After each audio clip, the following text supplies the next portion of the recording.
ओम नमः शिवाय। हर हर महादेव। स्वागत है आपका हमारे चैनल पर। आज के इस वीडियो में आप सुनेंगे भौम प्रदोष व्रत की कथा। भौम प्रदोष, जिसको कि हम मंगल प्रदोष के नाम से भी जानते हैं, मंगलवार के दिन होने के कारण इसे मंगल प्रदोष या भौम प्रदोष कहा जाता है। भौम प्रदोष का व्रत रखने से और कथा सुनने से भगवान शिव प्रसन्न होते ही है, साथ में हनुमान जी की कृपा भी प्राप्त होती है। तो अगर प्रदोष का व्रत आप किसी भी कारण से नहीं रख सकते तो कम से कम एक बार आपको भौम प्रदोष व्रत की कथा मंगलवार के दिन जरूर सुननी चाहिए। तो ऐसी ही कथाएं सुनने के लिए, सभी प्रकार की व्रत कथाएं सुनने के लिए और हमसे जुड़े रहने के लिए कृपया हमारे चैनल को सब्सक्राइब करें। आज का वीडियो अच्छा लगे तो वीडियो को लाइक करें और शेयर करें। तो चलिए अब हम शुरू करते हैं भौम प्रदोष व्रत की कथा।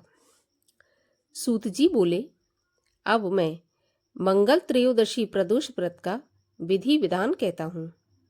मंगलवार का दिन व्याधियों का नाशक है। इस व्रत में एक समय व्रती को गेहूं और गुड़ का भोजन करना चाहिए। इस व्रत के करने से मनुष्य सभी पापों व रोगों से मुक्त हो जाता है। इसमें किसी प्रकार का संशय नहीं है। अब मैं आपको उस बुढ़िया की कथा सुनाता हूँ जिसने यह व्रत किया और मोक्ष को प्राप्त हुई। अत्यंत प्राचीन काल की घटना है। एक नगर में एक बुढ़िया रहती थी। उसके मंगलिया नाम का एक पुत्र था। बुढ़िया को हनुमान जी पर बड़ी श्रद्धा थी। वह प्रत्येक मंगलवार को हनुमान जी का व्रत रखकर तथा विधि विधान से उनका भोग लगाती, पूजन करती। इसके अलावा मंगलवार को ना तो घर लीपती थी और ना ही मिट्टी खोदती थी।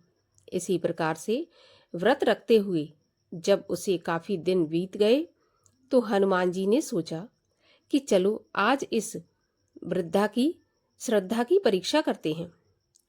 हनुमान जी साधु का रूप बनाकर उसके द्वार पर जा पहुंचे और पुकारा, है कोई हनुमान का भक्त जो हमारी इच्छा पूरी करे? वृद्धा ने यह पुकार सुनी तो बाहर आई और पूछा कि महाराज, क्या आज्ञा है? साधु वेश धरकर जो हनुमान जी आए थे वो बोले कि मैं बहुत भूखा हूँ, भोजन खाऊंगा, तू थोड़ी सी जमीन लीप दे। तो बुढ़िया बड़ी दुविधा में पड़ गई और अंत में हाथ जोड़कर प्रार्थना की, हे महाराज, लीपने और मिट्टी खोदने के अलावा जो भी काम आप कहें वह मैं करने को तैयार हूँ। साधु ने 3 प्रतिज्ञा कराने के बाद कहा कि तू अपने बेटे को बुला, मैं उसे औंधा लिटाकर उसकी पीठ पर आग जलाकर भोजन बनाऊंगा। जब बुढ़िया ने ऐसा सुना तो उसके पैरों तले से जैसे धरती खिसक गई, मगर वह वचन दे चुकी थी। तो उसने मंगलिया को पुकारकर साधु महाराज के हवाले कर दिया।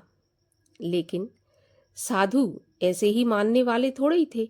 उन्होंने बुढ़िया के हाथों से ही मंगलिया को औंधा लिटाकर उसकी पीठ पर आग जलवाई। आग जलाकर दुखी मन से वृद्धा अपने घर के अंदर जा घुसी। साधु जब भोजन बना चुका तो उसने बुढ़िया को बुलाकर कहा कि वह मंगलिया को पुकारे ताकि वह भी आकर भोजन कर ले। तो वृद्धा आंखों में आंसू भरकर कहने लगी कि अब उसका नाम लेकर मेरे हृदय को और न दुखाओ। लेकिन साधु महाराज नहीं माने तो वृद्धा को भोजन के लिए मंगलिया को पुकारना ही पड़ा। बस फिर क्या था, पुकारने की देर थी कि मंगलिया बाहर से हंसता हुआ दौड़ा दौड़ा घर के अंदर आया। मंगलिया को जीता जागता देखकर वृद्धा को बहुत सुखद आश्चर्य हुआ। वह साधु महाराज के चरणों में गिर पड़ी। साधु महाराज ने उसे अपने असली रूप के दर्शन दिए। हनुमान जी को अपने आंगन में देखकर वृद्धा को लगा कि उसका जीवन सफल हो गया। तब सूत जी बोले कि हे ऋषियों, इस प्रकार से वृद्धा ने भौम प्रदोष का व्रत किया और हनुमान जी ने उस पर कृपा की। बोलिए शिव जी महाराज की जय, हनुमान जी महाराज की जय। चलिए अब हम एक कथा और सुनते हैं जो कि स्कंद पुराण से ली गई है, जिसमें कि शिव उपासना या शिव पूजा के फल के बारे में बताया गया है कि शिव उपासना करने का कैसा अद्भुत और चमत्कारी फल हमें प्राप्त होता है। तो कथा के अनुसार प्राचीन काल में एक राजा थे जिनका नाम था इंद्रद्युम्न।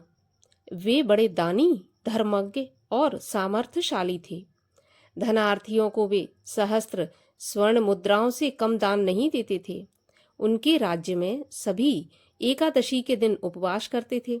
गंगा की बालूका, वर्षा की धारा और आकाश के तारे कदाचित गिने जा सकते थे, पर इंद्रद्युम्न के पुण्यों की गणना कभी नहीं हो सकती थी। इन पुण्यों के प्रताप से वे शरीर के सहित ब्रह्मलोक चले गए। 100 कल्प बीत जाने पर ब्रह्मा जी ने उनसे कहा, राजन, स्वर्ग साधन में केवल पुण्य ही कारण नहीं है, अपितु त्रिलोक के विस्तृत निष्कलंक यश भी अपेक्षित होता है। इधर चिरकाल से तुम्हारा यश क्षीण हो रहा है, उसे पुनः उज्जवल करने के लिए तुम धरती पर जाओ। ब्रह्मा जी के शब्द खत्म भी नहीं हुए थे कि राजा इंद्रद्युम्न ने अपने आप को पृथ्वी पर पाया। वे पृथ्वी पर आ गए। वे अपने निवास स्थान कंपिल्य नगर में गए और वहां के निवासियों से अपने संबंध में पूछताछ करने लगे। उन्होंने कहा, हम लोग तो उनके संबंध में कुछ नहीं जानते। आप किसी वृद्ध या बुजुर्ग से पूछिए, वही बता सकते हैं। सुनते हैं कि नैमिषारण्य में सप्त कल्पांत जीवी मार्कंडेय मुनि रहते हैं।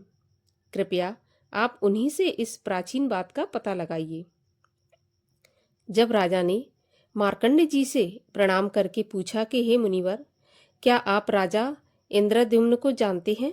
तब उन्होंने कहा, नहीं, मैं तो नहीं जानता, पर मेरा मित्र नाड़ी जंग बक शायद इसे जानता हो, इसलिए चलो उसी से पूछा जाए। नाड़ी जंग ने अपनी बड़ी विस्तृत कथा सुनाई और साथ ही अपनी असमर्थता प्रकट करते हुए अपने से भी बहुत बड़े पराक्रम वाले उलूक के पास चलने की सलाह दी।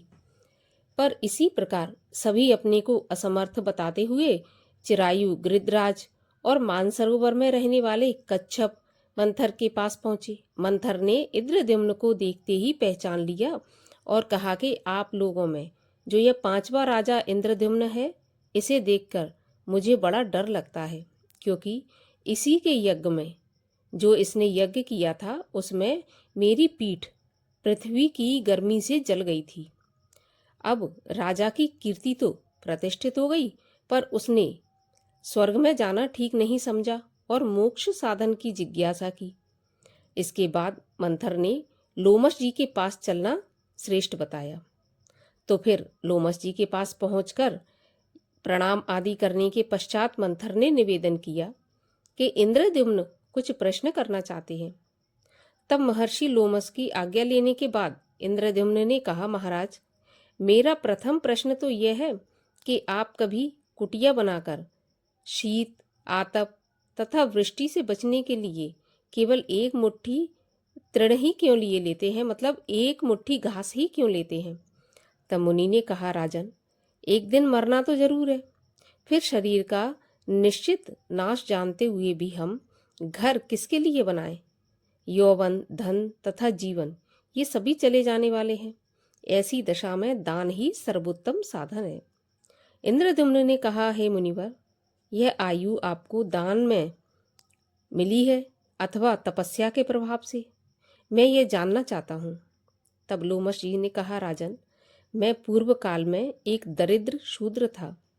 एक दिन दोपहर के समय जल के भीतर मैंने एक बहुत बड़ा शिवलिंग देखा। भूख से मेरे प्राण सूखे जा रहे थे। उस जलाशय में स्नान करके मैंने कमल के सुंदर फूलों से उस शिवलिंग का पूजन किया और आगे चल दिया। लेकिन भूखा होने की वजह से मार्ग में ही मेरी मृत्यु हो गई। दूसरे जन्म में मैं ब्राह्मण के घर में उत्पन्न हुआ। शिव पूजा के फलस्वरूप मुझे पूर्व जन्म की बातों का स्मरण रहने लगा। मैंने जानबूझकर मूकता धारण कर ली, मतलब मैं जानबूझकर चुप रहा। पिता आदि की मृत्यु हो जाने पर संबंधियों ने मुझे गूंगा समझकर त्याग कर दिया। अब मैं रात दिन भगवान शंकर की आराधना करने लगा। इस प्रकार 100 वर्ष बीत गए। प्रभु चंद्रशेखर ने मुझे प्रत्यक्ष दर्शन दिए और मुझे इतनी आयु दे दी। यह जानकर इंद्रद्युम्न, बक, कच्छप, गीध और उलूक ने भी लोमस जी से शिव दीक्षा ली और तप करके मोक्ष प्राप्त किया। इस प्रकार जो भी भगवान शिव की आराधना करते हैं, शिवलिंग की पूजा करते हैं, वो दीर्घ काल तक चिरायु रहते हैं और धन संपदा युक्त रहते हैं। अंत में शिवलोक को प्राप्त करते हैं।